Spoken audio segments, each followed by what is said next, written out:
Gents, thank you so much. Of course. Pleasure. I appreciate you three taking time out to gather again, always in this den of iniquity and forgiveness, or the lack thereof, or our inability to forgive. And I say that based upon my lifespan, looking at, what's happening, especially the last 10-ish years, 12-ish years, and which does coincide with the proliferation of quote-unquote social media. It does not appear that we are too interested in forgiving the misdeeds or the mistakes of others, especially in the public forum. I would even say to the point that we're now sometimes looking to create issues that may or may not be there in an effort to take down or set right publicity inequalities that we may deem inappropriate in our little self-important moment in time. And where are we in terms of the forgiveness? Where are we in the state today? Are we able to actually forgive other humans, especially those of perceived prominence, affluence, celebrity, or do we just use the ability to cancel or the ability to reach out and speak about their misdeeds in a way to hurt them out of whatever we're feeling, which I'm going to suspect a lot of it's envy and ego? Where are we? Can we forgive? Especially America? Let's just talk about America for now. Is America incapable of forgiving our heroes? I mean, I think it's an individual choice. I think anybody can forgive if you choose to forgive. I think, yes, society creates these, I don't know the word I'm looking for, but kind of these lines we draw in the sand between certain things and certain positions. But I think we have to realize that as human beings, we're not perfect. And we have to be, I think if you're able to forgive other people for their misdeeds or their perceived misdeeds, life gets a lot easier and a lot less complicated. I think people that hold grudges and harbor this anger and are unwilling to forgive live a miserable existence. Like, think about that. Think if you held a grudge for someone. Like, what does that do? It doesn't do... Like, I say that about negativity. Like, negativity doesn't solve problems. Like, if I'm going to be... Like, if something happens, I can... I can let it simmer for days. And what does it do? It doesn't change what happened. It doesn't change the other person's behavior. All it does is suck energy from me. That's the same thing by not forgiving. It doesn't do anything, in my opinion. It just harms you. Because the other person doesn't give a shit. Like, if someone doesn't forgive me for something I did, that's on them. If I didn't do it intentionally to harm them, and they just choose not to forgive me because they want to hold a grudge, that's on them. I can't change that. And I'm not going to let it bother me. That's my position. Well, what's tough is, are we able to forgive? I feel like with social media, we're giving too much of a voice to the keyboard warriors. I feel like we're still able to forgive. I just think we put such a spotlight on those on social media, and those are the ones that they're not looking to forgive. They're just looking to stir the pot. Yeah. Take out those individuals. When you talk about human interaction face to face, there's a lot more forgiveness. There's a lot more understanding. It's the people online that they have no interest. They just want to stir the pot and create chaos. Yeah. So I think we have to separate that out. No, that's a good Like, point. who That's are a we really good talking point. Yeah, about? but how the hell do we do that? Because we're either going to be Luddites and not go with technology and go the opposite direction. But you and I've talked many times, if you're in business, that's not a workable solution. No. You need to embrace the technology and use it as a tool. Yeah. So if you're going to do that, like, how do you insulate yourself from the quote unquote morons? Well, it's first of all, this is just a cool topic, and it's one that I've engaged with for a little bit of time now. And the way I look at it with forgiveness is forgiveness. One of the challenges we have right now, Eric, is especially since the pandemic, is there's such a scarcity mindset, such a limitation out there, right? And so forgiveness, not forgiving, it plays into that scarcity mindset. When you think about forgiveness, it's really an act of abundance, right? You're letting go, right? And so one of the things that's, how do we get around it is we've got to start letting people understand and start getting in the practice of creating abundance and coming from an abundant mindset, as opposed to worrying about the limitations and getting mine and being a victim and all this other bullshit that's going on, right? And that's really the beginning of it. And I think a lot of it starts with, too, when you look at spiritual practices or wisdom literature or anything like that, that's all based on, virtually every religion has some condition of forgiveness in it as a pathway to salvation or enlightenment or awareness, right? And people aren't that interested in that anymore. They're more interested with being right and with getting power and accumulating access to something, So it's really changing the conversation and forgiving those that have offended us. Like, just let it go. Just understanding that they can't do anything to hurt me. So anyway, that's the way I look at it. It's because it's like what Rocco was saying, to not forgive is to just sign up for a miserable existence. So you're saying forgive for yourself, not for the other person. It's got to be always for yourself. Yeah. Because you're releasing the energy, Like, I can't control what you're going to do. I think it is forgiving is for yourself. Yeah. Because the act already occurred. Like, if I do something that pisses you off, I already did it, right? Mm-hmm. I could say I'm sorry, and I may truly mean I'm sorry. Then it's your choice what to do with that, right? Once I've committed the act and have remorse or have apologized for it, I'm good. I'm done. Mm-hmm. Whether you forgive me or not, I don't give a shit. That's on you. And if you choose not to, that's you harboring that negative energy that does nothing for you. And to your point, like, I like that analogy, like the abundance versus lack mindset. I think, yes, people that don't forgive, they come from that lack, not a non-growth mindset where... Oh, it's a survival mindset. Yeah, that's all it is. I don't give it. Like, and none of us are going to survive, man. No, right? We all, no one's out alive. Yeah, exactly. Yeah.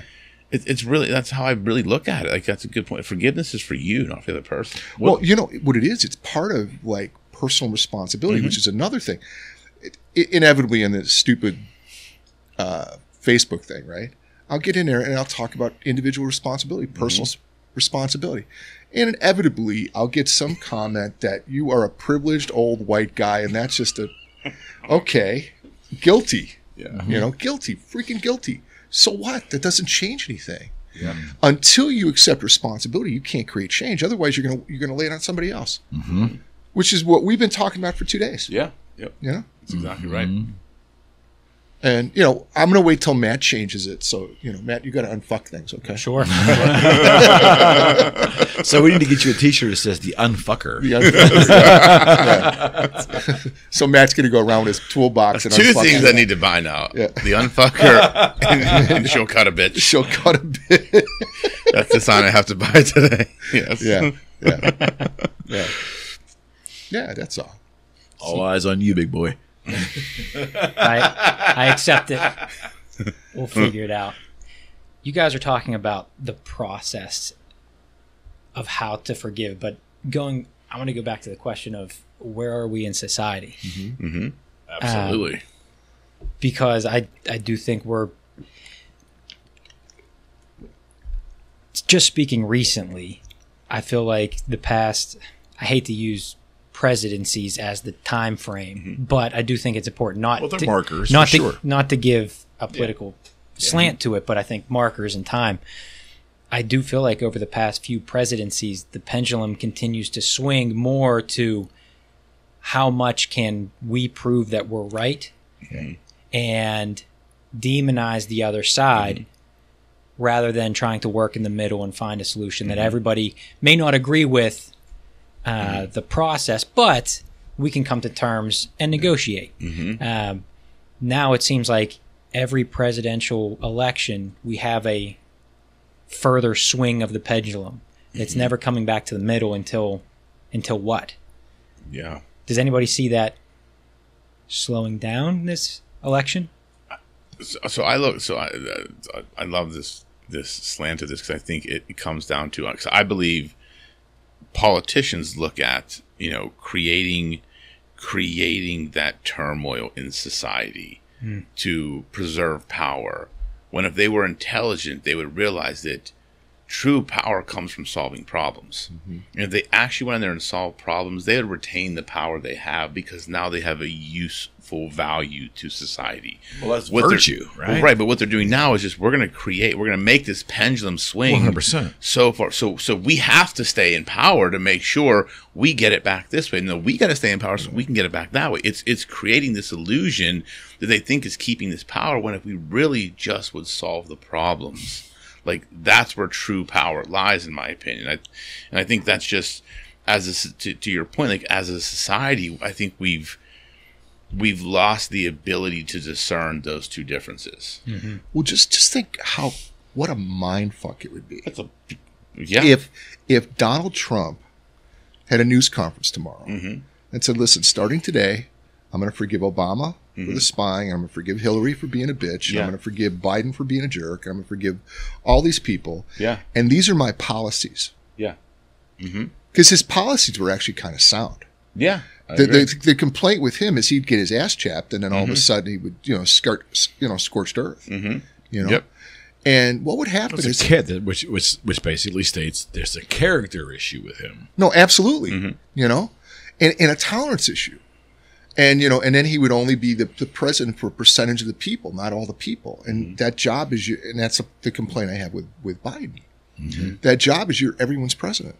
Yeah. And It's supposed to be. you're supposed to be, and so that's what there is to do. If he was really serious, that would be, and I would think he would ensure, and then the media would just wet themselves. They wouldn't know what to say.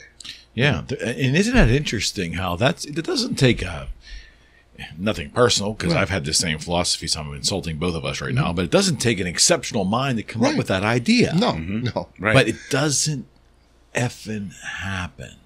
Isn't that odd? Because here's what will happen: if the media will take that and turn it into something negative. Right. You have to. Gotta get the clicks. But it's worth right. a shot, though, right? It's worth a Agreements shot. don't get clicks. That's exactly right. I mean, you're 100% right. Scandals get clicks. Exactly. Like, what is the ulterior motive of What's Trump? he covering up? What's he covering up? They're going to uncover something. Oh, he's getting arrested somewhere. That's why he's forgiving all these people to try and make it. No one would look at it for truly what it is. Then we are truly bad. We are bad. The news media is we bad. are a bad species. If that's truly how it is, then we're going to look in because there's got to look. What you're basically saying is that no one is really good at any point in time, and when they start to show that, there's got to be a reason. It's got to be a facade. There's got to be some other bullshit going on there. I'm not saying that. I'm saying that's what the media creates. Yeah. Like I actually think a reflection of it. no, how we react to it. No, I think human beings are good by nature. You think? I do. We can be. I think we are born good by nature. Society corrupts us. Okay. I think the news media's job is to corrupt society, and because the only time you can manipulate is a better word. Yes, because when you can manipulate the populace, you can sell them more ads. You can tell them what they need and what they should want and what they should look at. If you have free thinkers, it's hard to manipulate. Oh, it's impossible. So when you create this turmoil and you turn everything into this, then there are a lot of people that just are easy to manipulate because they don't want to expend the energy to do the thinking. Like that's really it. Like I had this discussion the other day about the Roe v. Wade. I said during the election that was a whole. Like the Republicans did a shitty job. Messaging. Like all that was no one was taking anybody's rights away. All it's saying is this isn't for the federal government to decide. Exactly. It's for states to decide. Yeah. But no one wanted to do the thinking to try and understand. It's like, no, you're taking away my rights. Well, yeah. Like that's it. And it's and why is and why did that we're happen? lazy. Right. We're lazy. Because we're either lazy or we're truly idiots. And I'm going to probably say we're probably lazy. It's unsophisticated thinking. It's that second level thinking. They're basically acknowledging what they're being told by their like kind of thought, right? That's they're doing. They're taking your rights away and not carrying it to the next step to say, whoa, wait a second. That's not really right. Let me go to that next level, which is, again, we learned this skill in second grade. But we're just so reactionary. Yeah. It's nuts. Well, and we've also got this thing where there's like value in being offended, and value in being Who victimized. created that mantra? I don't know. Well, It's I honestly I think it was created by Barack Obama when that who's the kid that got killed by George Zimmerman down in Florida? Trayvon Martin. Yeah. Yeah. So that's when being a victim became very sexy. You know, I think you make the argument that it went back it's back probably decades going with the big society movement in our I government. I think being victimized boils down to the tribe mentality. Like if I'm victimized or offended by this, there's a bunch of other people that are too. Yeah. I fit into that tribe. People are looking to fit into somewhere. Yeah. They're looking to be part. Like there are not many individualists in this world, right? So people are typically looking for a tribe to feel comfort within. Mm-hmm. And so if they say, these people are offended by this, I'm kind of offended by it, but if I tell them I'm now have this new tribe I'm part of, I feel like society has gotten to that. We are part of this tribe mentality now. Where we look for like-minded people instead of looking for like-minded, free thinkers, positive, abundant thinkers. We're looking for people that get offended by the shit we get offended by. And let me hang out with them, and let's all stir the pot. And now we'll make a bigger pot to stir. Wallow in our bullshit. Yes, yes. Misery loves company. It's the fucking famous quote. Yeah. Crazy. Sorry, I brought up politics. That's okay. Yeah. Well, it's in that. Stir the pot. He stirs the pot. It's the essence of life now. Yep. And then I just step back. That's a skill, pal. Trust me. This is a skill. That's a skill. Awesome. He's very good at doing that. Comes in the office. What about this? See ya. Yeah. Drop the bomb and leave. Roll a grenade in the room. I gotta go. See ya. Have a nice one. Oh, where do we go from there? Well, what about the religious angle for a second? Because we talk about where we are in 2023, mm-hmm. and I don't have statistics in front of me. And I'm certainly not a theological or theologian. I'm not a scholar in that stuff. But you know, the ability to forgive was certainly in my Christian and Catholicism background as a child. I mean, that was a tenet. To be a good person was you know, at the purest essence, it was turn the other cheek and all that stuff. But at the bare minimum, it was willing to acknowledge the mistakes of others, bite down hard and grit, but ultimately just forgive and get on with it. Mm-hmm. That's what I was taught. And I'm not perfect at it, but I'm wondering if with the progress of today's society and the diminishing of religion in America, I'm not saying the world, just America, are those tenets really not at the forefront of how we're raising kids today? Well, I think it gets into what we value, right? And so what we value is power, money, comfort, you know, and there's nothing about forgiveness in any of that, you know, and what we can get, who we can hustle, you know, those are the things that we value now. Look at just the online advertisements.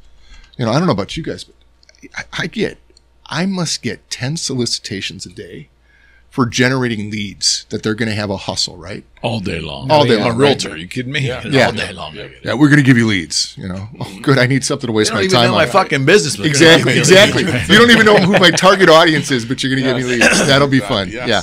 exactly. Boy, I got a great way to waste 8 hours. Yeah. But yeah, no, and it's all this hustle thing.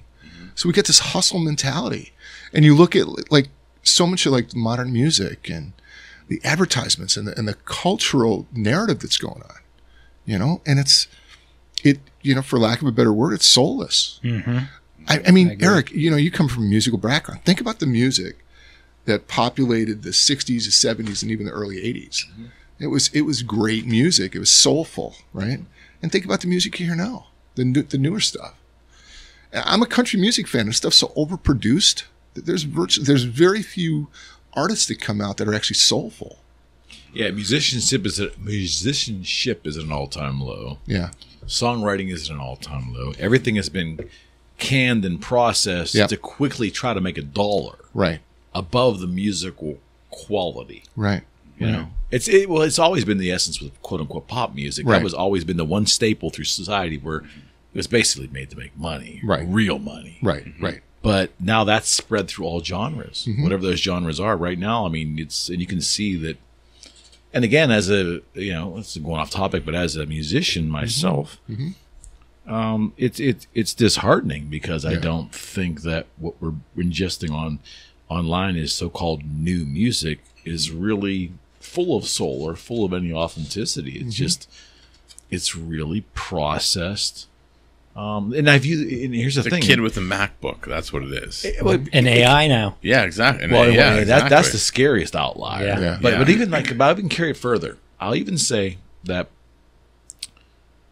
I used to love watching new movies if they interested me, but at least getting a feel for what's coming out. But now it really is a race for the dollar, because I don't really believe big budget filmmaking, storytelling, all of that is absolutely gone. Today it's high technology, AI or CGI or forms of that, regurgitating comic books, because quite frankly, if they're doing that, they're probably losing the ability to create stories and storylines. Right. The art of filmmaking is gone. Well, because you don't need to tell stories like you used to anymore. People's attention spans have decreased exponentially. It just isn't interesting to me, because I've had both. But think about people like 20 years ago. People's attention spans were long. Like, you had to tell a story that they wanted to watch for 2 hours. Now people barely make it through 10 minutes. If you haven't hooked them in the first 2 minutes, like with some exciting thing.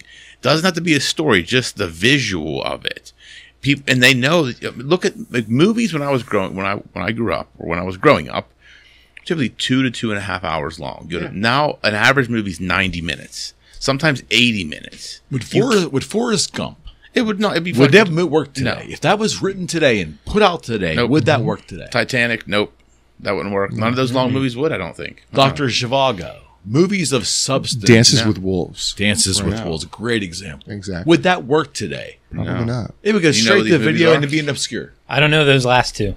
You don't know Dances with Wolves? Never watched it. Oh, I know. Come on, man. Oh, you got to see it. It's a great movie. It's a good movie. But even the original Star Wars, the first one, maybe the first two, were basically not relying upon the sci-fi. It was the story. That's The later ones, it's really relying on the science fiction. Yeah. Really. Yeah, absolutely. Yes. Side note and fun fact about Forrest Gump: the name or the how Tom Hanks spoke in that movie was actually taken from how young Forrest talked in real life. Really? Yep. He met him, and the director, the producers they said, we need to figure out how you're going to speak. I mean, how are we going to do this? Tom Hanks said, let me just talk to this kid, get to know him. Yeah. And he said that was deep Mississippi, and that's how he actually spoke. He put a very big, an extra syllable with the G, like washing. And after 10 minutes talking to this kid, he said, this is how Forrest Gump talks. And he actually changed his voice to how that kid talked. I think that's how Johnny Rodden talks too, doesn't he? But Johnny Rodden talks that's the part same of way, storytelling. That's what people used to do. Like, that's the storytelling aspect of movies. It's gone. Like now they would just dub the voice in. Like think about the power of just that story right there. Right. Tom Hanks was an artist that he went and met this kid to change to figure out the voice. Now it'd be like, let's just use some dubbed over voice to make it, or let's manipulate the audio to make it that way. Like, and that's the thing, you don't have to put in the creativity is dying in certain industries because you can't hold somebody's attention for 2 hours. Like I know myself, like, the movie's gonna be really good for me to watch if it's gonna be 2 hours. And I'll sit up and watch it, but it's gotta be really good. 10 years ago, that was the average movie. The art of storytelling in general is just not. I mean, I turned you on to a book called Shantaram. I'm still trying to read it. It's the longest fucking book. Yeah, and I can't get into it. I'm just being honest. It's tough. Well, I'm not saying I had no assumption you were going to like it, but it was a long story, and I kind of just dig it because it's a tapestry, And if you really buy in, if it resonates with you, and you buy in. It takes you on a journey, but that's not what could come out today and work.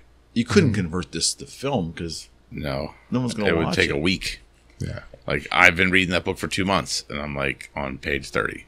Yeah, it's a hard read. Like, I can't, and it could be a good story, maybe, but I can't get into it. And it's not a right or wrong thing. It comes down to, again, to attention spans, and we're just in a situation where we're I don't know how we got. I forgive you for recommending that book to me. I'll bring it back. I'll bring it back on track. I'll bring it back on track. I forgive you. But back to the religious element. Do you think that religion, or do you think that outside of the family, is there a third party third parties that are still prevalent in society that extol on a broad basis tenets of goodness?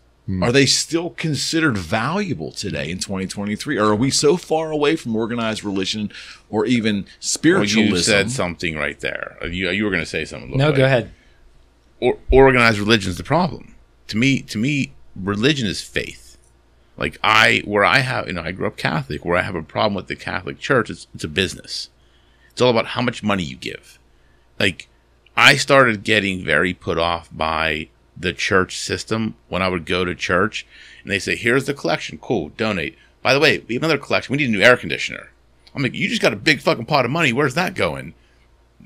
Put money for the air conditioner. Oh, by the way, we're also doing a car raffle. We need to raise money for that. Welcome to Catholicism. But that's my thing. Like, it's like, it should be about faith. And then what I didn't like about it is they turned it into a business and then they would guilt trip you for not doing certain things. All true. And that's my problem. Like religion to me is faith. Like I have a faith. I'm faith based. I believe in certain things, but I don't practice religion like the traditional organized religion things I should. I don't think most people do today in 2023. But that's my choice, right? So I use those tenets in my life. Like those are foundational to my upbringing, but I don't follow an organized religious system. But the problem with it though. Yeah, I understand. They put it in you. Yes, the tenants, but I chose to keep them with me. True. Go ahead. No, what I was going to say is having faith or having a particular religion that begins to become your identity, and it becomes who you are.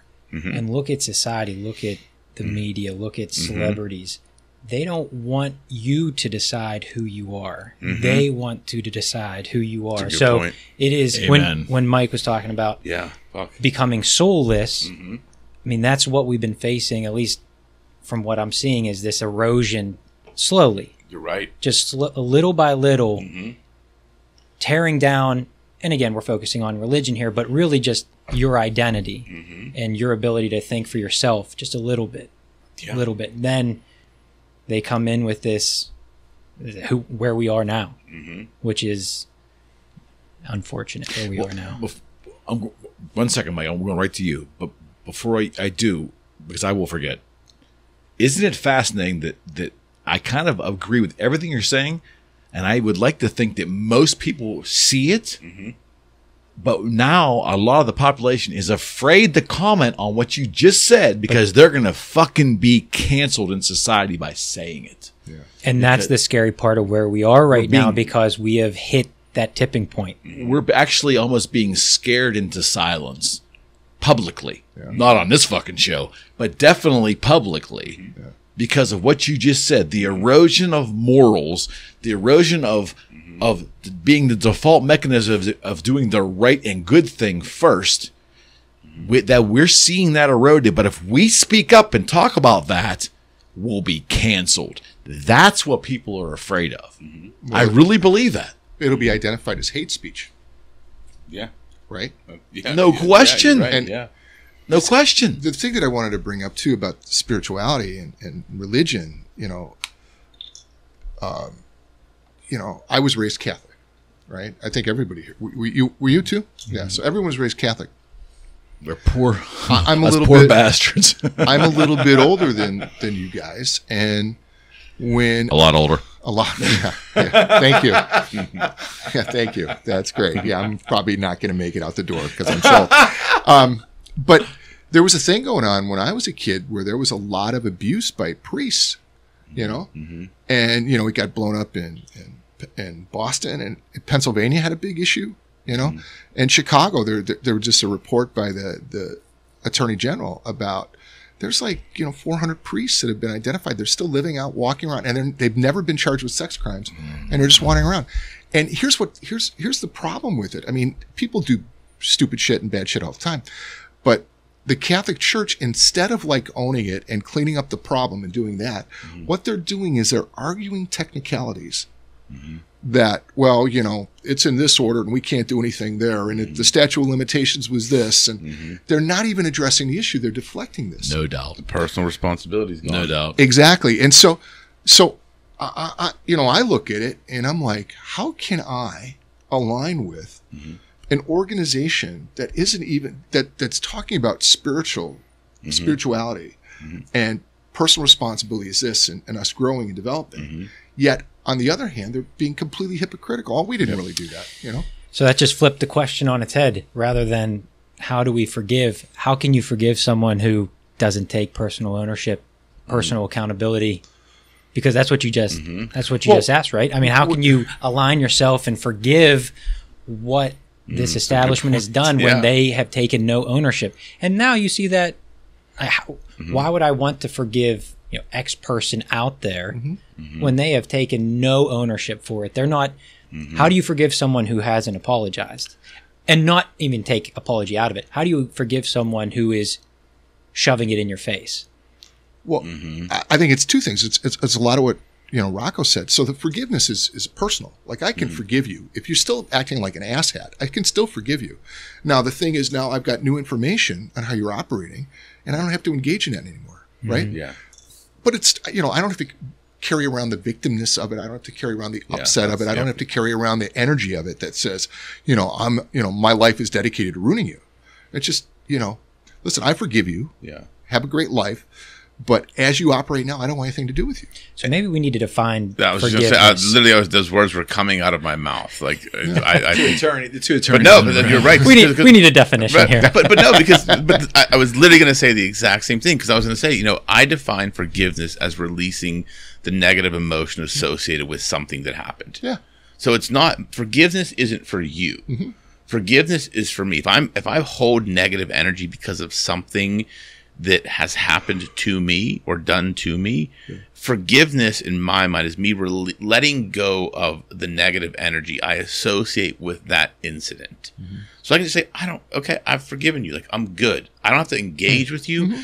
I don't have to align with you. I don't have to ever speak to you again. I've let it go. Yeah. That negativity's gone. Like, that's how I define. That's my definition of forgiveness. I don't know if I agree with that. Well, what is yours? What do you mean? I understand what you're saying. The concept, I just don't know if I would define it as forgiveness because you're saying forgiveness is a one-party situation. Yes.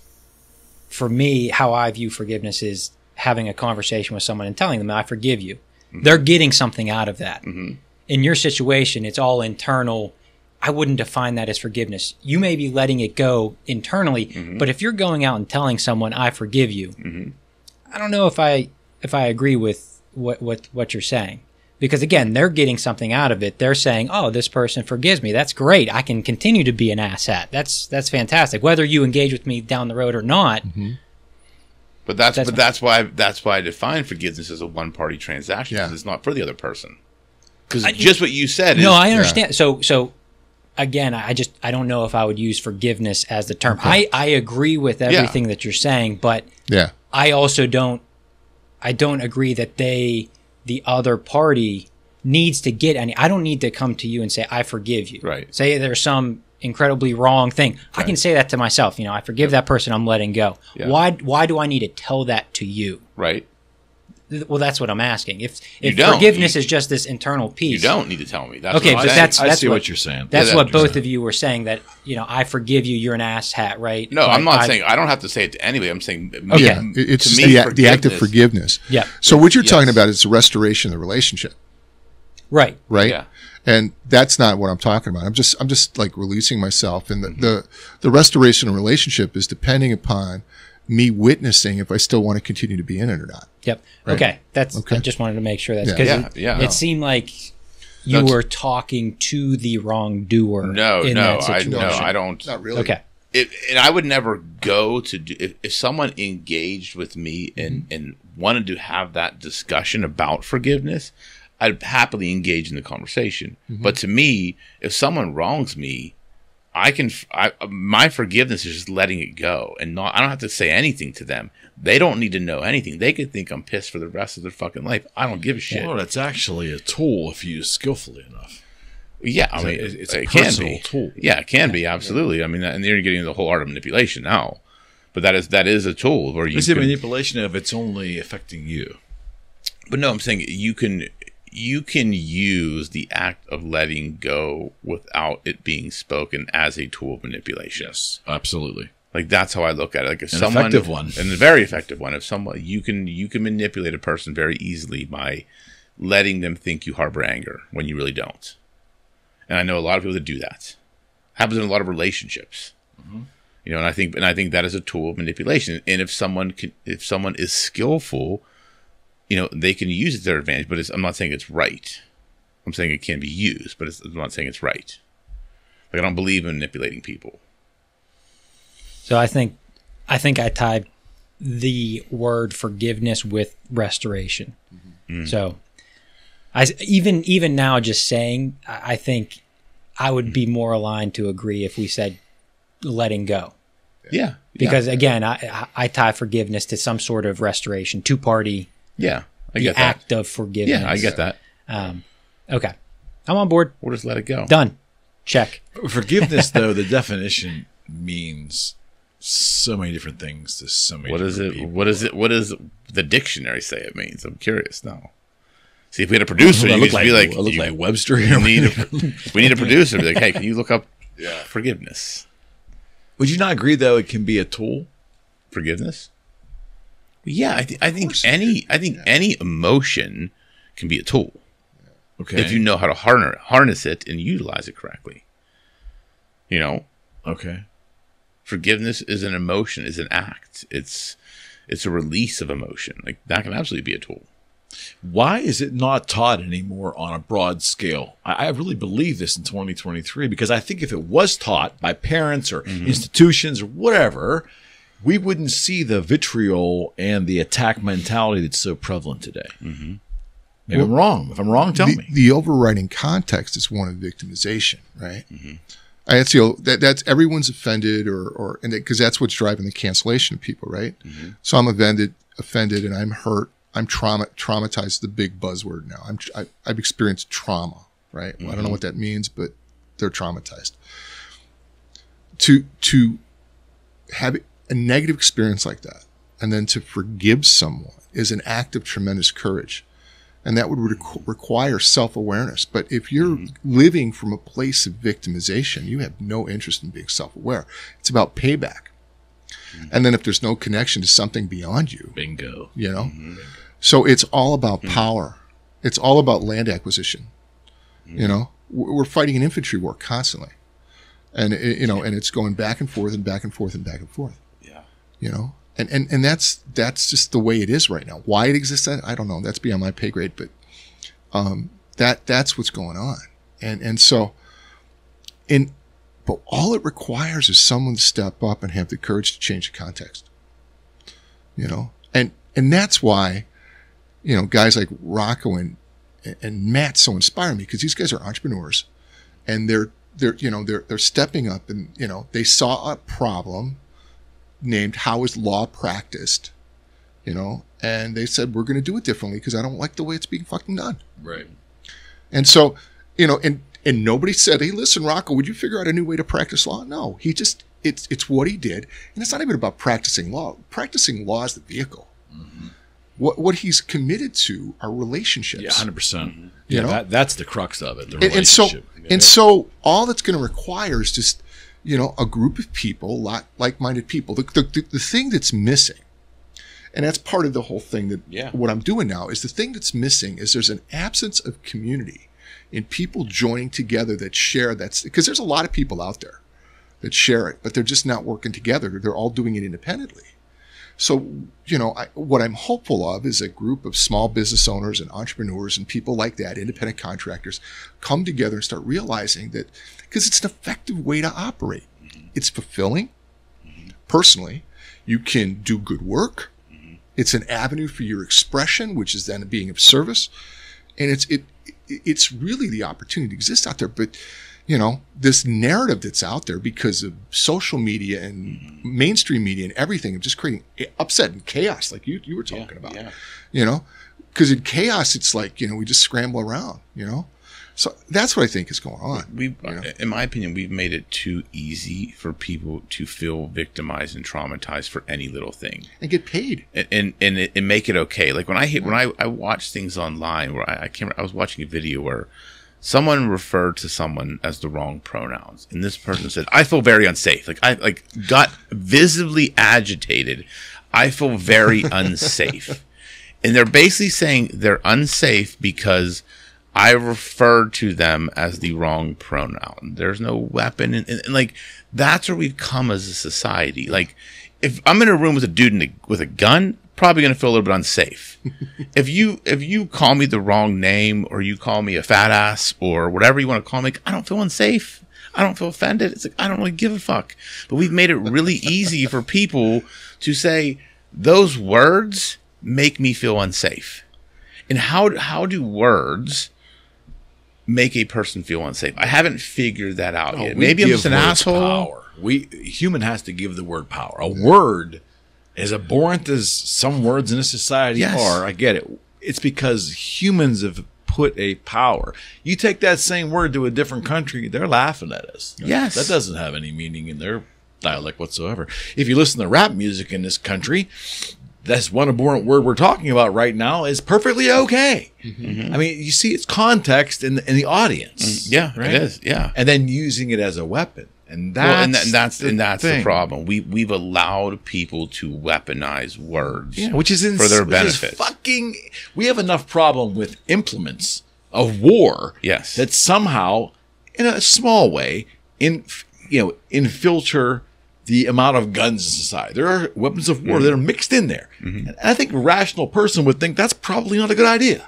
Yeah. But then we want to demonize the entire gun and all the people that like guns as being evil human beings. You see what I'm saying? We have no context on anything we do. Mm-hmm. We take the furthest extremes and we use that as a weapon. And if someone does make a visible mistake in society, they're the worst fucking human being imaginable. Half the population thinks that person is the worst human being imaginable. Okay, go hold on. I'm an Oakland A's fan. Everybody knows it, right? Sad. And they're bad this year. Really but sad. their announcer that I've listened to for 15 years, Glenn Kuiper, I'll say his name. Mm-hmm. I don't know the man personally, but I get the feeling from all I read, he's probably one of the best human beings in baseball. Mm-hmm. Made a bad mistake. We are incapable of forgiving him, even after the people he offended kind of have in baseball. Yeah. They fired him. Yeah. They didn't suspend him for 6 months or make him go through a rigorous whatever crap that they would make him go through. Then they fired him for slip of the tongue, which appears to be really an involuntary utterance. They fired him. It wasn't unexpected, but the fact that it wasn't unexpected is sinful.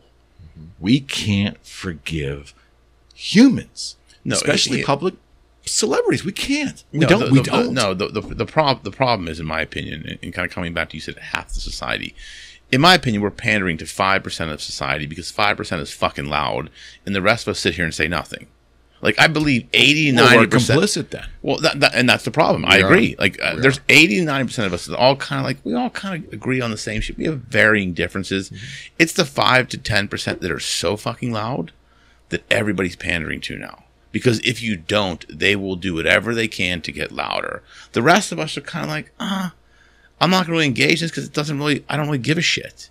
And that's it's to me, like, I look at it like, I'm okay with that, but it's also a bad thing because that's how society got to where it is. Because the majority of Americans that I truly believe, not from a statistical standpoint, but just 80 to 90% of us kind of all agree on the same shit. We want the same thing. We want the same thing. Like, let me be, I'll let you be. Like, if you believe your shit, I'll believe my shit. Cool.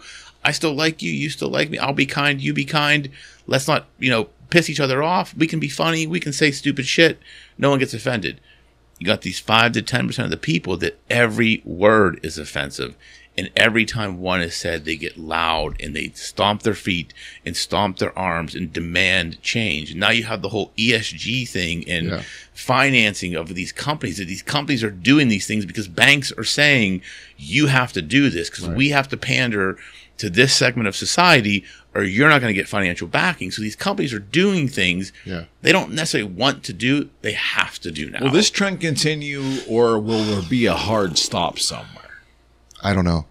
Because I don't think it comes down to the politician. I don't think it comes down to the movement. I think that we're in a trend, and if we don't put the brakes on it, it's just going to get worse. Well, the concern I have is what he's talking about is with the ESG, and there's this thing called the Corporate Equity Index, which is the measure of that that everything you do outwardly is measured in this, and that's why you start.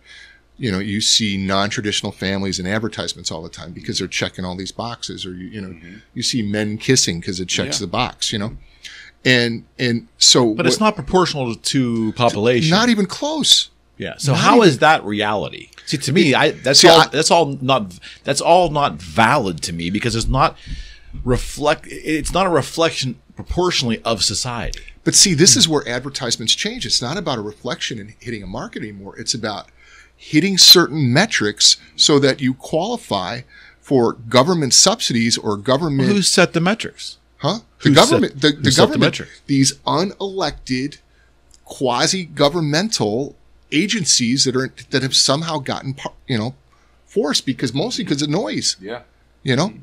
And that's what's going on, and that's the part that really concerns me because if you have a publicly traded company and you want to get a contract or a subcontract that's the government's involved, you've got all this paperwork you got to fill.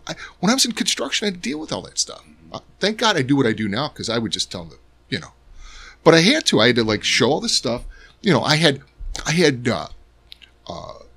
like quotas of people I'd have to hire of certain demographics on any project that had any kind of either federal or state funding, which is about 30% of my business, So I had to show who I was hiring and all this other stuff and open my books and play inside the game. And I could do it. I mean, there were structures that allowed you to do it. And it wasn't that stringent at the time, but that was also 15 years ago, So stuff has been going on, but it's gotten out of control right now. And so it's interesting you said, I hope there's a hard stop. I hope it just comes crashing down. And that's one of the reasons I'm kind of praying for a recession because that's usually where things get cleaned up. Yeah, that's a good point. But the economy's strong. The American service was never better than it was in the early 90s when you had folks with MBAs serving you at Applebee's. It was amazing service. It was amazing. I know. I mean, you couldn't beat it. I mean, the economy sucked, but man, that service was good. Yeah. Are we headed for a recession? I don't know. I don't know. Nothing makes sense. The numbers don't make any sense right now. Nothing makes sense. Maybe it's all a house of cards. Full employment or roughly full employment, but inflation is skyrocket. I don't get it. It's not. You're right. It's a house of cards. It's a house of cards that if, again, not a political slant to it, if anyone were in office right now and it were to switch to the other side for the next presidency, it'll all come crashing down. What? Yeah, I think so. Yeah. I agree. I completely agree with that. I think if the same side maintained office for another 4 years, I think it would hold on for as long as possible until the Republicans got back in, and it's gonna fall apart. Okay, on that point. So when it comes to forgiveness, are we less inclined to forgive because it's just fucking too simply easy to survive now? If life was harder, where our focus might be more, for a lot of folks, on the day in, day out business of surviving, earning enough money, doing the right things to keep our jobs, finding jobs, doing a good job to keep our job. If our focus was more about the industrious behavior that we need to do to actually thrive for our families, if that was the focus and not all this other bullshit because maybe it's just a little too easy to skate by now and our minds are entertained with other shit that really doesn't matter, is that part of the problem? It's just too fucking easy to live now. Our society's made it too easy to survive if you really don't want to be an industrious human of any kind. Is that a problem? Too much free time. Yeah, it is, but I also see it as an advantage, like for the industrious. Like I'm not talking about the industrious, but I'm those saying who are like, not. Yeah, so I think that is a part of it, right? It is very easy to survive. Like it's people can. I mean, there's so many ways to make enough money to live right now. People fucking put their feet on or OnlyFans and get paid tens of thousands of dollars. Like think about what I just said. People take pictures of their fucking feet, put them on the internet, and people give them money every month to look at their feet. Like, just saying that out loud, like, that's where we are. And I'm not talking about making $1,000. People are making tens, if not hundreds of thousands of dollars a month. If I had fucking good looking feet, I'd have an OnlyFans. You'd see that right now. And I would be advertising it. That Cozza Law Group would have my OnlyFans website on it if I had nice feet. Maybe not on this show, pal. But that's where we are as a society. So yes, people, but you can also argue that is people being industrious.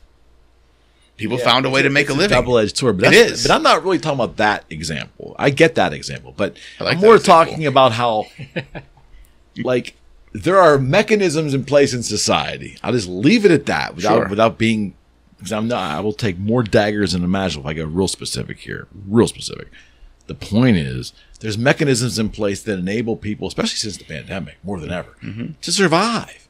Thus, if you're not really being industrious and earning a living and doing these things, you have more time to sit and ponder and fight and scream and be offended on the interwebs. And I think that we just have too much mindless activity in our lives today. We want to be numbed out. We want to do as little as we possibly can. And I know it's hard for you to grasp, my friend, because you're not wired. You are the apex of the opposite of that. Sure. But I'm telling you, there are people on the internet who make their living is basically killing time on the internet and fucking with people.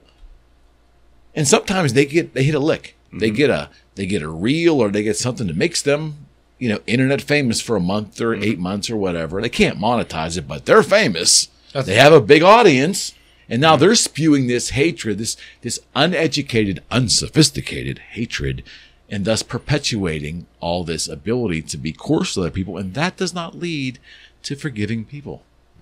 It doesn't. But I think we have to be able to make individual choices. Like we're talking about society as large. I get that, but I think it's our own individual responsibility. Do we want to engage in that or not? I don't give a fuck about that stuff. I don't even pay attention to it. Yes. So it's all of our individual responsibilities. Like if we want to sit here and complain about society, then we're part of that problem. Are we unsophisticated enough where we can't understand what the weight is of things that really should be we should be indifferent to? Are we giving validity to stuff that really doesn't matter in our own individual lives on a vast basis now? Is that where we're at? I mean, I just think it comes on the individual choice. Yeah, there are people that are like that and other people that aren't. It's like I know we're talking about society as a large, but there's always going to be people that are just in the mud and want to be in the mud and want to play in the mud and can't get out of that and just want to be entertained.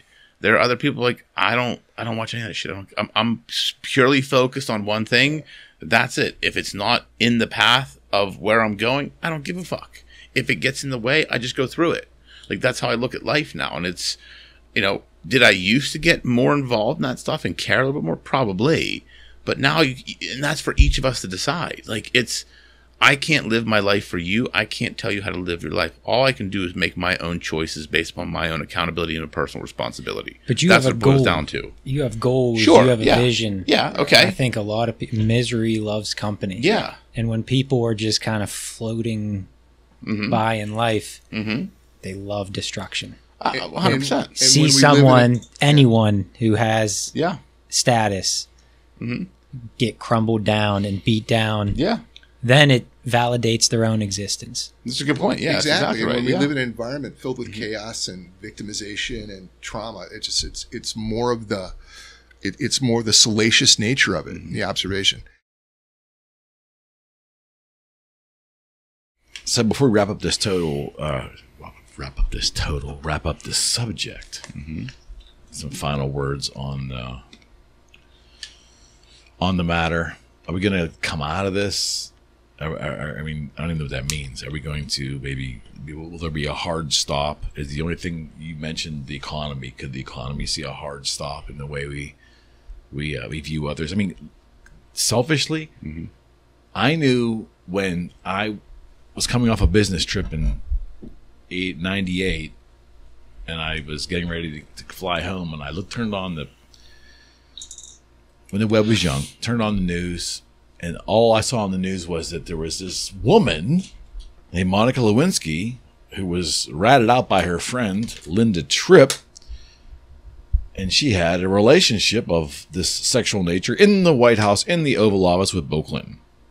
And I knew what happened right after that, and in the months came after that we were incapable of forgiving. I said to myself, like, wow, as a people, like, America's the place of redemption. Like, you could be a celebrity and really fuck up. I mean, like, you could do some heinous shit, man, in the 70s, 80s, and 90s. And, like, somehow, you know, kind of rehabilitate your image and everything. And I knew at that moment, because of how the vitriol, that was gone. And sure enough, that's how it's played out. And it's worse now than ever. And you know, can we fix that? Can we be kinder people and find a way to forgive now? Or is it just not in our playbook anymore? I think we have some tough roads ahead. We have what is it called? The $10 trillion wealth transfer coming up, right? We have everything is decided by the baby boomers because there was such an influx in the population. And now they're entering the retirement age. And so now we have a huge influx of very old, retired and then, you know, end of life. Careful, pal. I hesitated. But then also the rate, aren't we having our birth rates are falling off a cliff. Yep. So we have all of that going on with a very upside down society and moral view. So how does that get fixed? Because if we're saying the morals really came and went with the baby boomers, there's no one to replace them. And if all the money is now being transferred to the loud voices, how are they going to fix it? And when they run out of money, they're going to be looking to who to replenish it? The government, celebrities, advertisers. So I guess that's the glass half empty. I'm sorry. But I think it's our generation that has to start pushing change. Like, because we're the generation in the middle, right? We're not the baby boomers. Maybe you are. You're kind of on the cusp, right? I mean, you're old. I get it. I mean, you're definitely a baby boomer. But I think, but the generation X, we're Gen Z is 64. And I'm born Gen 66. X. Gen X, excuse me. Yeah. Yeah, but I'm the cutoff is 64. But for the final time, I'm a 66. There's 2 years in there. I believe you. I'm definitely Gen X. But I think we are the generation that fucked it up, and we have to fix it. Like, we fucked it up by making it easy on kids, making it easy on the next generation. So we have to take a step back, become self-aware of our own fuck-ups, and fix the problem. And start acting differently. Like, we have to start taking ownership of the shit we've created. And I don't think we do that very well as a generation. I think the baby boomers came in, they did a lot of good shit, and now they're kind of leaving society to us. We came in and said, well, we're going to be super sweet to our kids, and everybody's a winner. We all get trophies. You're the best. You're the best. You're the best. Like, no, we've got to own that. Like, we fucked it up, and now we have to fix it. That's how I look at it. And until we start making those decisions and taking those affirmative steps to fix it, we're fucked. I digress. Well, as baby the baby boomer here, it's all your fucking fault. I know it's all my fucking fault. I'll probably be canceled, and since I'm a privileged old white guy, fucking hippie, no doubt, dude. Man, I don't know. There's so much stuff that I don't understand. Matt's talking about the financial end of this thing, right? And what's going to happen with the money? And there's this new thing called modern economic theory, which makes no, you're familiar with it, aren't you? Mm-mm. It basically makes no sense. It's like you can print money and there's no ill effect to it. It's called monopoly. Yeah. And so I think one of the reasons that the economy is occurring the way it is because of this. There's no end in sight. They don't care. They just signed a budget limitation bill that we're going to add $4 trillion to the deficit. You know, $36 trillion in deficit. No big deal. No concern. No one's concerned. And it's both parties. Nobody gives a shit.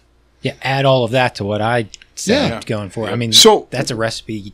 So it's keep pushing this debt into infinitum, and if you never have to pay for it, I mean, Todd Chrisley, right? I know Chrisley. Do you ever see that TV show? Yeah. I mean, that's what that guy did.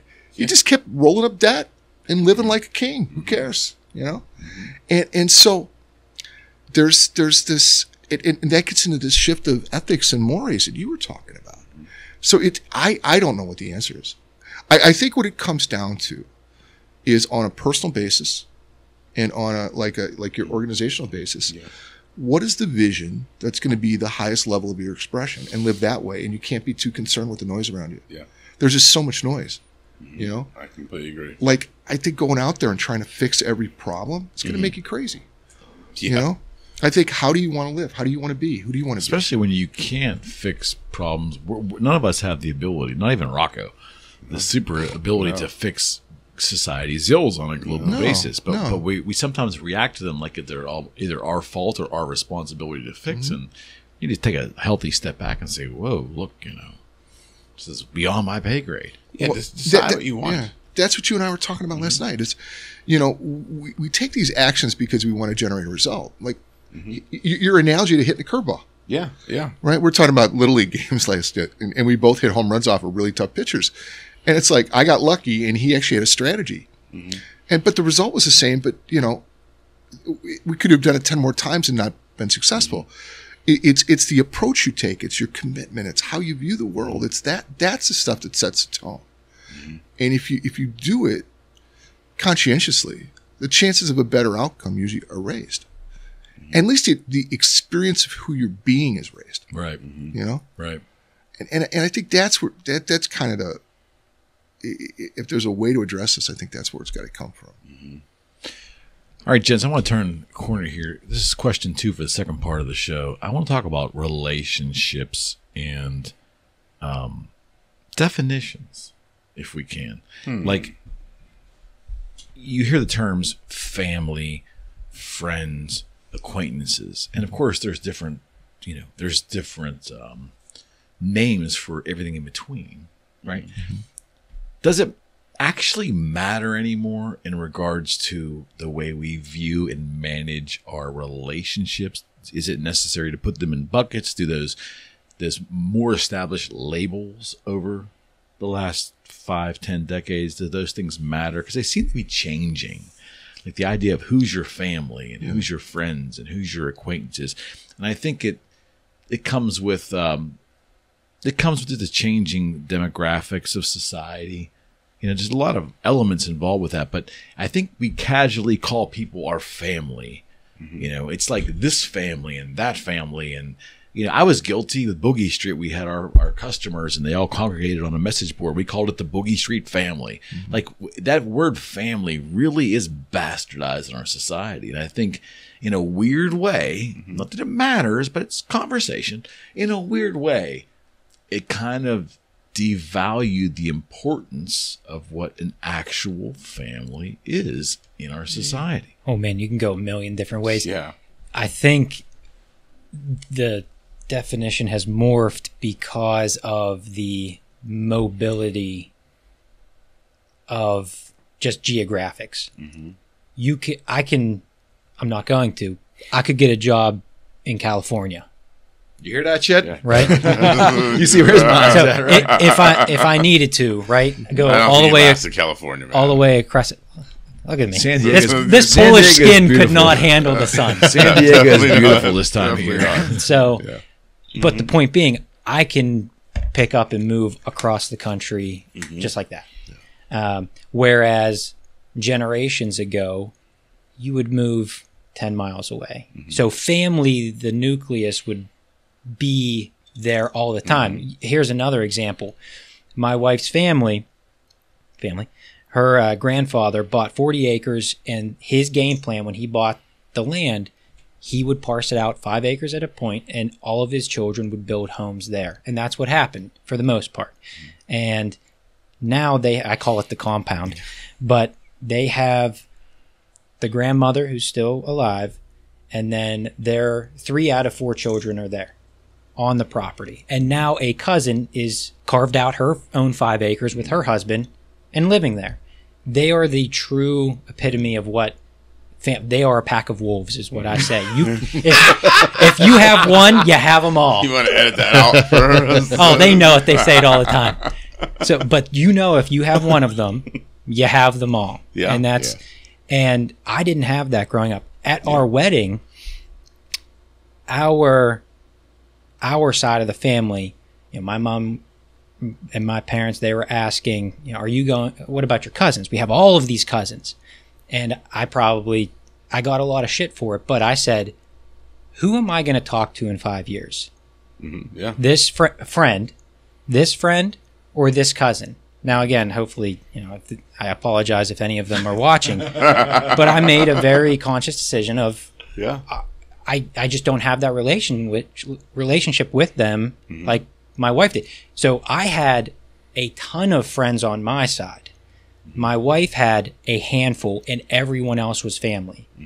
And as I get older and I see that, I want more of that. Like that, so I'm trying to reconnect a little bit more with cousins and just people we fall out of touch. But I really like what my wife's family is all about. And that's why I say, and I'm using it out of context now, but every time we have a presentation with clients or we do anything, I always make the joke of, I should have known when I joined an Italian, family would be such an important piece.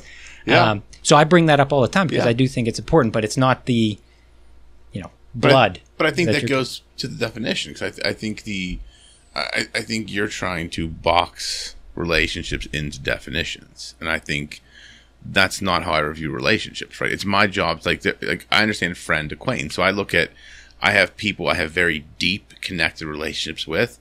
I have surface level relationships with. That is a friend and an acquaintance, if you want to put a definition on it. Family, I believe there is family by blood and there's family by choice. So I think you can have both. Like I have, my family by blood who I love and would go to bat for. I also have my family by choice who I love and would go to bat for as well. And that's the people that I surround us with in our office. I consider, because we spend so much time together. Our lives have become intertwined. We know each other very well, and we can sense each other's emotional ups and downs. That's part of being a family, is having that close relationship. And that's something you choose to be part of. You're born into a blood family, right? Which that is family in the traditional sense. You can also choose to be part of a family by choice. Got it. That's how I look at relationships. And I think that's important to understand, because I think, what you're talking about is everybody, we bash as a term family, fit fam, this fam, everybody's they're equating it as a group of people that like the same things. That is not a family to me. That is a collective group of people that have things in common. It's a group. Right. To me, a family is we would go to bat for one another. Right. I would do anything for anybody that I consider family by blood or by choice. That's how I look at it. Yeah, I think it's ironic we're in Pittsburgh, right, with the whole "we are family." Yeah, yeah. He's too young. He wasn't around for that. What's that? You weren't around for that. Yeah. I remember. 1979. Willie Stargell, Dave Parker, Omar Marino, Frank Tavares. Was Doc Ellis on that team? No. That was he was 71 before that team. Yeah. Well, he was dropping acid and pitching. Yeah, but that was a great game, though. Yeah, it was.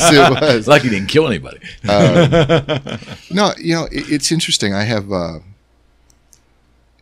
got my own family, and then I've got my brother, my sister, and I think the difference is whenever any of them call, regardless of what I'm doing, I'll pick it up. Yeah, Yeah. There's your litmus test. Yeah, and I've got a really close knit group of friends that we've been together, man, for well over 40 years, some of them 50, 55 years, you know, that if they call, I'll call them back, but I might not pick up, right? So there's kind of, you know, it's a little bit different, but they're really close to me and I value them. And then there's another group of people that I really, really value too, that I haven't known as long, that of course, you know, they're important too, but you know, I think it's really individual. You know, how do you look at really relationships? And you know, Rocco's got a profound relationship to relationships. You know, they're the context he lives his life in. Not everyone's that way. You know, it's developed for me. I wasn't always that way. I used to be much colder, much more put off, and much more protected. You know, and I've evolved into being, and for me, my life has improved, you know, dramatically by, you know, lightening up and warming up. But you know, it's a great question. I don't know if I've got a really solid answer, you know? Well, my other part of the question is, does it really even matter? I mean, well, yeah. Because every generation is going to define what their definitions of how they interact, right? And in the big picture, there's no laws on who's what. Yeah, but, like I look but it's different now, though. Well, it comes down to, like, I look at it, it shouldn't be defined by a word. It's by the connection. Like, to me, relationships are about the connection. So there are people I am connected with that, you know, when I see them, we catch up. It's like time stood still, but I don't put effort into connecting with them on a frequent basis, nor do they. So that's, like you said, in traditional sense, an acquaintance, right? A friend is someone that there is a deep understanding of that person, a deep connection. They have a deep understanding of me, and we make an effort to talk to one another, keep in touch with one another, connect with one another on a frequent basis. Like that's how I define those two types of relationships.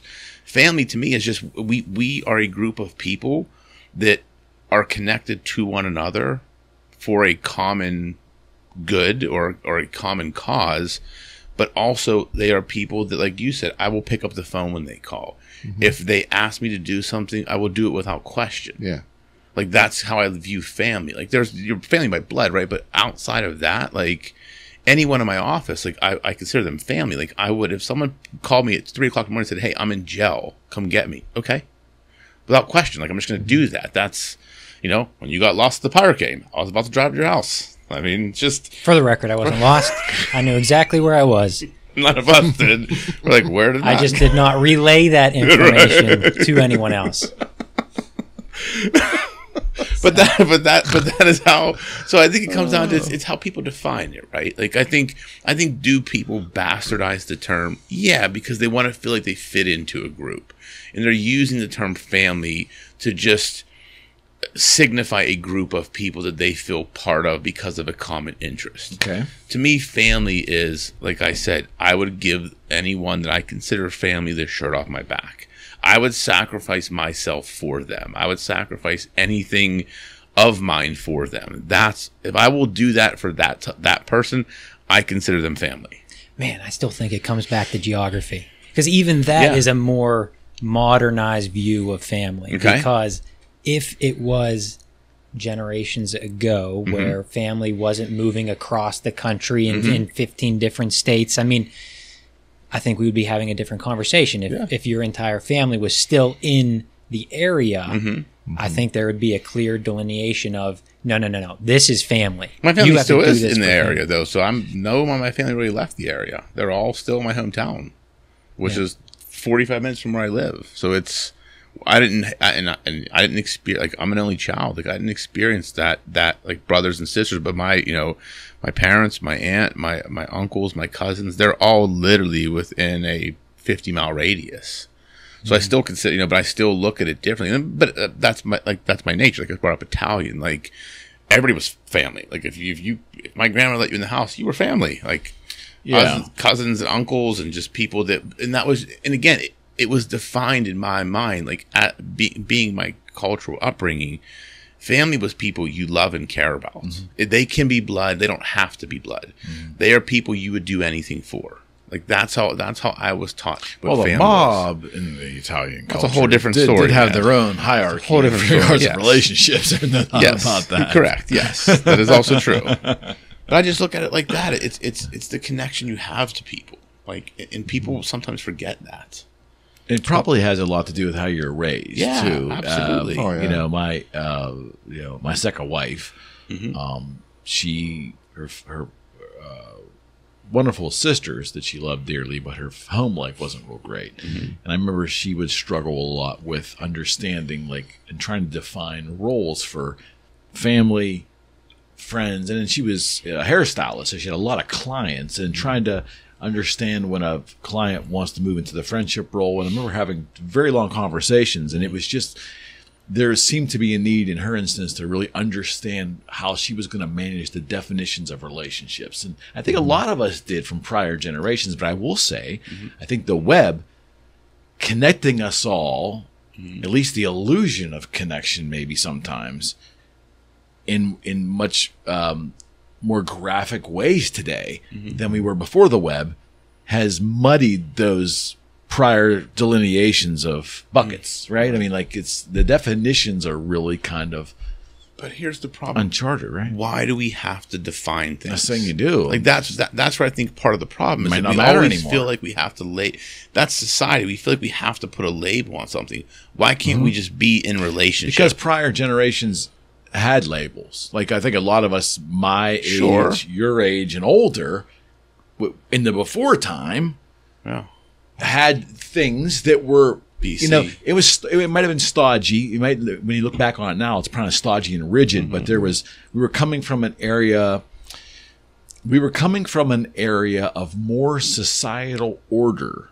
I'm not saying it's a good thing. I'm just saying the way we were, there was less choices, less options, but more order in the way things were structured.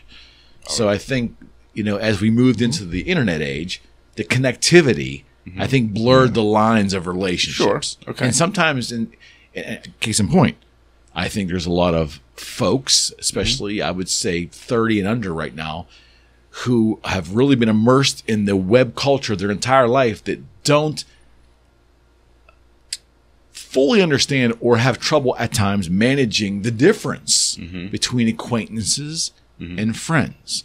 The difference between someone being friendly to you in an instance or 2 or 3 or 10 or being a true friend. And managing that, I think, is very muddy in the virtual world. Yeah. Maybe I'm full of shit. I don't know. I see it, though. I see examples of it. Yeah. Well, I think the digital world and what the kids call it these days, IRL, in real life, which Wait, what? I said that the other day. You missed it. Yeah, it's IRL, man. I know cool shit now. That's what it means, in real life. So, like, having a conversation, IRL, in real life. I think those are two different things. You can't equate them. I think, but I think Just that's shoot me now, But man. no, but I think Take me out and shoot me. But we've had but think about that. They had to come up with that term to discern these things. Because what you're saying is people have these relationships online. Well, it's like, is it online or in real life? So that generation is asking that question now. Like, Gabe taught me this. Like, that's what it means, because, you know, and I think you can't equate the two, right? An online relationship is completely different than an in-person relationship. Like, there's not one person I have met online that I don't know in real life that I would consider a deep friend. Right. They are a friend. Like, I'm friendly with them. I care about their well-being. I would never do anything to harm them. I would always be willing to help them if I can. Yeah. I'm not going to, like, give them the shirt off my back unless it's truly something I'm willing to do because, you know, I believe in the person or what is happening. That's a different type of relationship. People in real life, totally different dynamic, totally different viewpoint. Like, I look at it completely. You can't equate the two. I agree. I think they're two different things. Well, the landscape's a lot different. Like, yeah, for sure. Yeah. Yeah. I mean, and again, does it even matter? It's just a man-made definition of what these buckets of relationships doesn't. are. I get it. No, connection matters. I get it, but I do believe that a lot of society struggles with understanding the definition. I think it matters. Or the do? skillful definition of acquaintances and friends. Why do you think it matters? I think it does. Well, what matter. do you think matters? What do you think matters? I do think that it matters that there is a distinction between family and friends. Okay. I do think that there's value there. Okay. And it's unfortunate that rather than saying this is family, fit things around your family in your life, now it's I'm going to do things that I want to do, and then if family can fit in, then we'll fit them in. So what I mean by that is, I'll use an example. My brother, I was like, lives in Moon, not that far away. And, I told him, I can't remember where the last time we hung out. We just talked on the phone the other day. I said, hey, have Carly and Amy connect. Like, let's figure out the schedule. They said, yeah, we'll give you our we'll give you our baseball schedule. I don't care to go see your kid play baseball. Like, I want to come out and hang with you. I don't want to come out and hang out with you coaching and talk to all the other moms there. I just don't care. Like, look, I hope your kid becomes an MLB player. Yeah. I hope, your other kids go play soccer and softball. I don't care. Okay. I would rather come and actually hang out with you, but that's not where society is anymore. It's, well, we're going to do all of these things. Can family fit in there? And they're doing connections, but I think there is value in family versus like a friends. priority. I completely agree with that. Like, I'm not saying you don't prioritize your family. I was talking about in relationships in general. Like, don't prioritize the label, prioritize the connection. So obviously family is the most important connection in my mind. Like, my family, I will always prioritize my family over anything, right? And then it's who fits into that family. Like, that's, blood is obviously first. Then there's the people that I feel are part of my family by choice. But what I was saying was, it's not about the label is what the problem was to me. It's about, like, understanding the connection you have with a person. The label's irrelevant. But, well, you can argue that there's that erosion, just like we were talking about in the first half. It's that little bit. It's now, the label, no, it doesn't matter anymore. See, let's just, a little by little, like waves on the beach. We're going to erode just a little bit more. Now it's, does family, does that title even matter anymore? But I would challenge that, because I'm not saying get rid of the definition of family. Like, family's a definition. We know family's blood. We can all agree that if family is defined by, if anything, it's blood, right? That's not going to get eroded. That's your family, right? That is your family by blood. I think the distinctions can be eroded otherwise. And what I'm talking about there is understanding the connection. And we all have to decide what those labels are. Like, where we put these people and what we prioritize. Like, there are people that sometimes have a bad family life. They're never going to prioritize their family. So we can't sit here and say family, we should prioritize family always, because some people have a terrible upbringing, a terrible relationship with their family, and they found a new family that gives them connection and love, and the human needs they have, they fulfill them. It's not blood, it's someone else. So to say you got to prioritize here over here, I think we got to make that distinction. That's why I say the connection, you have to understand what the connection is. And to me, like, blood is always my first connection, and then it's everybody else. But I know other people that don't talk to their family because they've had trauma or something else, so that connection is not important to them. So I think it's very individualized. I still think there's value in upholding. I'm not disagreeing because, again, with that. I think it goes back to you being the apex of the other side and all. Yeah. I think, as generally speaking, that's when you get into, we're going to have Friendsgiving. No one's going home to actually see their family. We're going to have a Friendsgiving. Yeah. Right? Yes. Well, you have the whole show, Friends. Is it more about the deterioration of the American family? The structure of the American family, the identity of the American family. Well, that's what I think is going on. Is culturally we're in transition with so many different things. The whole way we view family, from gay marriage and on, and adoption and conception. What's the perception of conception now that's done in a laboratory versus the good old fashioned way that we were frightened of in high school, right? So, we're just in this transition phase that, the old ways of operating, the old definitions, the old mores are less valuable today than they were before, you know? And it's weird. And again, it's, you know, it's been put, you know, called out on the show several times today that I'm like the old guy. So, you know, you can say it one more time.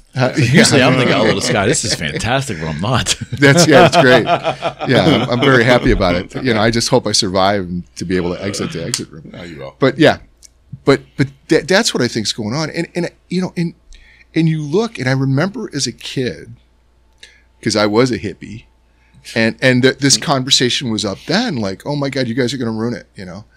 And I don't know what's ruining or not ruining, or I don't know what any of it is. We're just always in this constant state of transition, you know. And for sure. And I think at the core, though, what human beings want more than anything is a sense of connection, like Rocco's been talking about, and a sense of belonging. And, you know, one of the things that, you know, what Matt's talking about is there's actual physical structure to create that sense of belonging, and it secures it and it locks it in. But when you don't have that, you know, people are they're gonna, you know, look for ways to have that and build that in their lives, you know. So, you know, I don't have a problem with any of it. You know, whatever you want to do, I'm cool with. Yeah.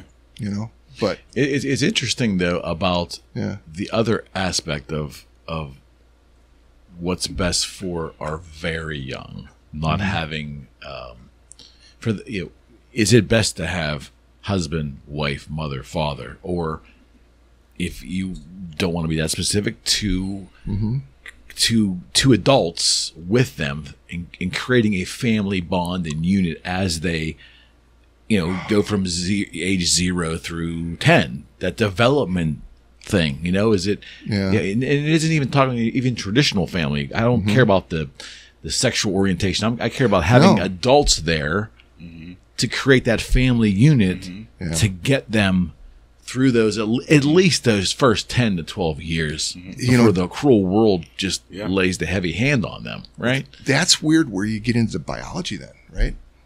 And if there's not that biological, that blood connection, do you really, like, will you put your life down for that kid? Yeah, that's the big ethical question, you know, for sure. And you know, and there's been studies show that you know, there's been great guys that have come in and been stepfathers, and they have not provided the level of intimacy, security, connection that the biological father can do. You know, and it's not from not wanting to. There's like a biological component too. So it's this is really a complex problem. And, you know, it's a great question to ask, and I don't know what the answers are, but there's a lot of moving parts here, and I think that's one of the things we're so looking for instant answers all the time. You know, that we're not on this show. No, I know that. Well, that's why this show is so great, right?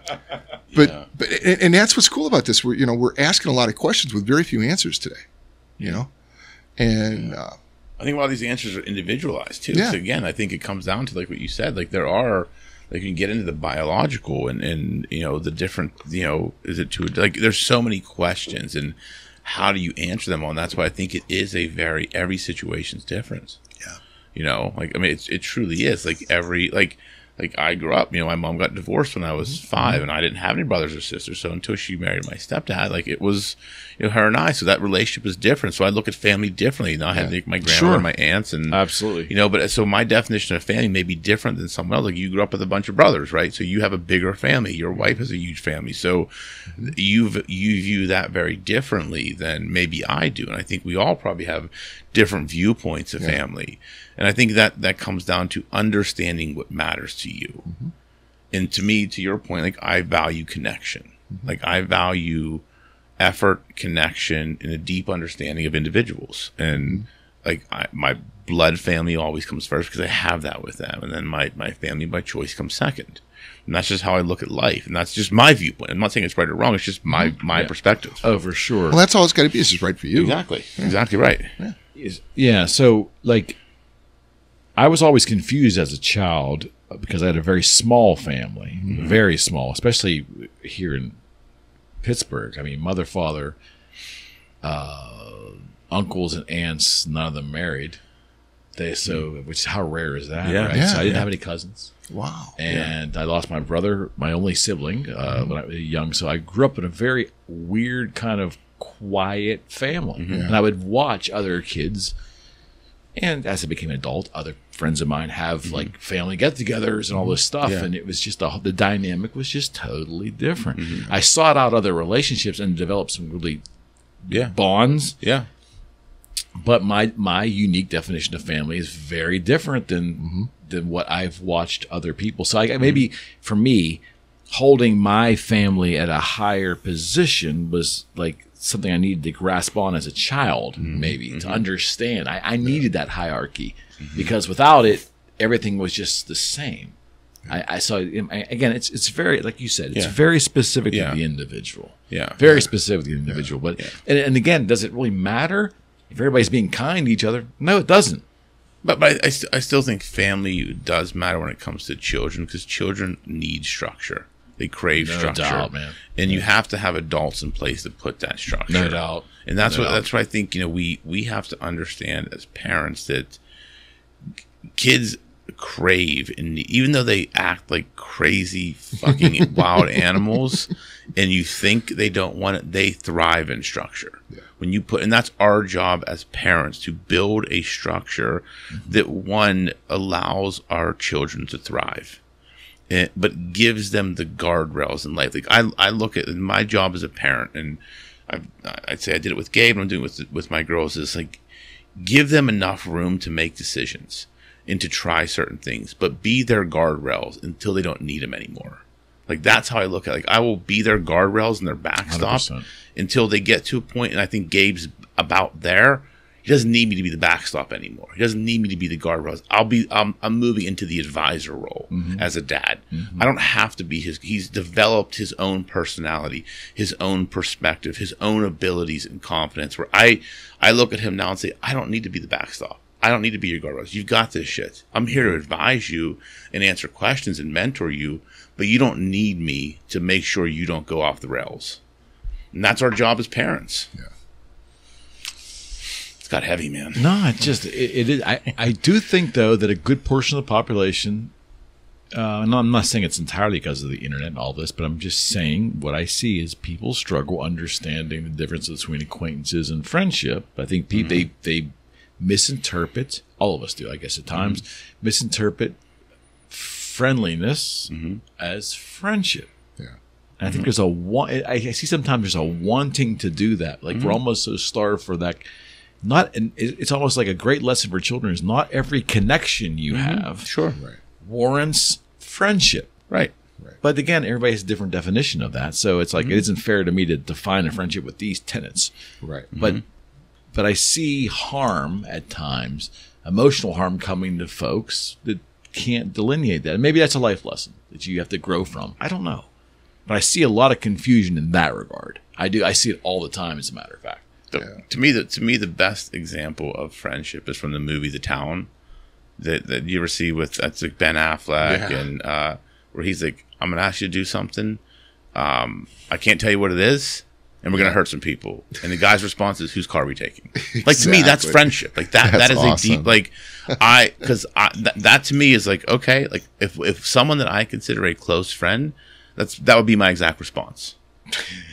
Because because that shows that I trust the person to not put me in harm's way. Him, by the way. No, you haven't tried that. Yeah, but that's how I look at it. But I'm saying that is a good analogy of friendship, because I look at that signified to me that individual trusted that person so much to know that they wouldn't put him in harm's way or in a situation they couldn't get out of. Yeah. And it was without question, I'm there for you. It doesn't matter what it is. No, I get it. I would do that for family and the people I consider deep, close friends. Yeah, and it's something to really learn to manage. It's growing pains. You got to learn to manage those relationships when you get into your teens, right? And start formulating that idea. You get burned a few times, right? Yeah. It's part of it, but it's a shame to see adults make... I mean, we all see it. If you really pay attention to those around you, you'll see a lot of adults make some really, sometimes glaringly obvious miscalculations about who's their friend and who's not, and really confusing friendly behavior with a true friendship. And it's a shame, because again, the definition doesn't matter, but the kind of connections we assume we have based upon the amount of communications coming to us all the time kind of skews our sensibilities, I think, sometimes, right? Especially for young people, I would think. You know, a young person gets online at 16 and starts communicating with people, and everybody loves me. I mean, you know, all these people, oh, he's my buddy here, he's my buddy there. Really? Is he really your friend? You know, as a parent, you got to manage that bullshit if you can. Yeah. Yeah, that's not easy. Yeah. I don't know. It's only going to get worse, right? Yeah. I mean, technology's not going anywhere. Have you seen the Apple goggles? What are those? They're ugly, but It's like a virtual reality. What do they do? The best part, I think it's the Babylon Bee, that satire website. They had an article. It was yesterday. It says Apple gave their new VR headsets to kids working in their factories, so it looks like they're having fun or something. The kids working in their factories. But it's God. like it's supposed to, like, it's like augmented reality. I don't know. I'm sure I'll probably buy them. will this be Tim Cook's first failure? I don't know. You know you want a pair. I know you do. I mean, I feel like I'm gonna buy a pair. If you see it, you're gonna come in one day and see me sitting in the office. Did I hear the $3,200? Oh, I'm not Something gonna like buy that. I'm It was not like gonna buy 30, that. yeah, I'll wait till $3,500. I'll wait till they come down in price. They'll come down in about a year when the second version comes out, and then when you guys come in the office and see me sitting in there with a big white headset on, you'll be like, "What the fuck is he doing?" I'm like having fun being a lawyer. That's You know it. what's fascinating though? when Typing on when a the keyboard. Google Glass came out, That shit 2013, That 14? shit the bed. Yeah. I don't think it did. I think they were almost like socially forced to bury it because there was so much pushback. I think functionality really? was amazing. Go back and read. I think I think they were on to something, but I think the pushback from all kinds of groups, parental groups. Okay. I think what is the group that handles the traffic and the moving vehicles, the National Transportation Board or whatever. Yeah. The NTB, they were pushing back. People were wearing them, and potential. I think there was so much social pushback. That's why Google buried it, but it wasn't for lack of technology. To me, that was more fascinating because it was I don't a even know more what that real was. experience. You're not that young. 2012, 13, Google Glass, because people that were buying them. No, I think even up to the year 2014, because I first became a realtor, our executives were wearing them. They were calling them glass holes. Those who could afford them, they were wearing them. The society was calling them glass holes. Oh, he's a glass hole. Yeah. It wasn't that long ago, pal. I mean, that. But the technology was amazing. And I think they were really onto something, but society made them bury it. Here, it's obtuse and weird and going to put us in a whole new virtual thing. But now it's cool because there's a little Apple on it. And I've used the Oculus, the Facebook Oculus, and it's pretty fun. It's pretty cool. Like I've I played games on there. But has it changed our life yet? And Apple's claiming this is the device that changed. No, I mean society. I've just played boxing and stupid shit on that. It hasn't I ushered sweat in like a motherfucker. It hasn't ushered in a new thing. It hasn't been seismic like the iPhone was seismic, right? Yeah. I don't think that's gonna. I don't think people are gonna be walking around with these big fucking things on their head. Like, well, I take that back. Maybe. Like, I don't know, but I just feel like that's not going to change this. The iPhone did because it's literally a computer in my pocket. Well, so with Google Glass, and it looked like eyewear. Well, right, but like but this is like literally putting on a fucking football helmet, right? And like, if you're not going to see me walking around downtown Pittsburgh with one of those things on, we have it on tape now. If you